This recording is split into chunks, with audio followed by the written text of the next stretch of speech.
There's actually so many different, the choir, like I said, singing on the holidays, and especially during, and another thing I wanted to mention was too, we had to be quiet, during Mass. We couldn't speak or anything, but there was one choir member that would slip jokes on a little piece of paper and pass them around. And we're looking at these jokes and we're trying to keep a straight face. And that was so fun. That was a fun experience. It was a fun experience. Father Tully had been appointed as pastor of St. John Bosco shortly after the establishment of the church by Bishop Hovind.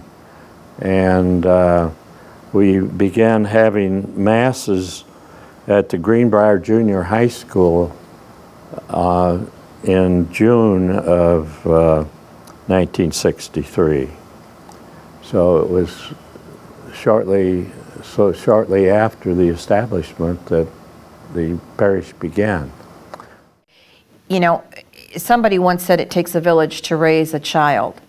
And I have to tell you that both Stan and I are very blessed that our children were raised up here, and the people of St. John Bosco were part of our village.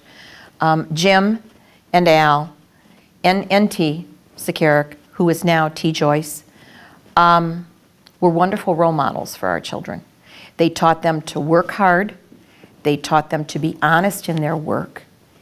And they were fine examples of what good people were.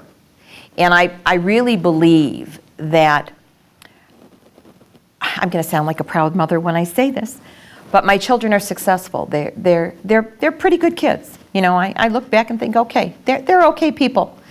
And part of that is because of their experience here at Bosco. They all not only were educated here, but they grew up here. And it was a good thing for all of us. So you say, why do I love St. John Bosco? I go back again to the people. Oh, yes. Well, our regular Holy Name meeting was start at 8 o'clock. We start off with a rosary or some prayers of that nature. And then we go into our business meeting. And after our business meeting was over, then we'd all have a poker game. There was about 2 or 3 of them going on every time. We used to close up the place here then. But also, certain people would cook, like Vince Clark would, every March he'd have his corned beef sandwiches over here during the Holy Name meetings, and Frank Galvin and myself would put on a couple of spaghetti dinners and things like that. Different guys would do different things, but those are the only ones that I really remember. Vince Clark, especially with his corned beef. The love of Father Tully's life was his dog. He had a Schnauzer, and he used to walk up with his Schnauzer. We had a Schnauzer too. And he'd walk up with the dog. And I asked him, I said, Father, where did you get the name Sooner for that dog? And because I thought he'd have like St. Patrick or something like Patrick or something like that. He said, well, because he'd sooner pee in the house than out in the yard. And that is the real reason why he named the dog Sooner. But that dog was by his side all the time. He'd bring it to church and she'd sit in the door there, you know, never would come out, you know, very well trained. So we had all decided if there was anything as reincarnation, we were going to come back as priest dog.